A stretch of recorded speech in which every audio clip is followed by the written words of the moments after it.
অন্তরেতে কিসের জ্বালা বলিব যে কারে, চোখের মানুষ আঘাত দিল এই ঈদে আমারে।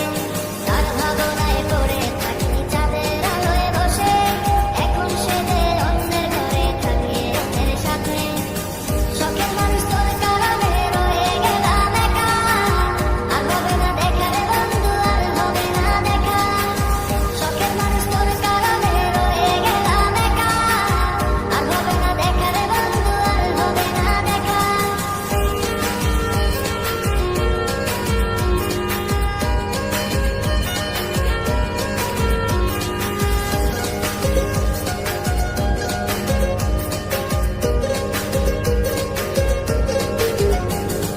যত্ন করে রেখেছিলাম আমার বুকের ভিতর, বুঝিনি তার আশা ছিল অন্য কারো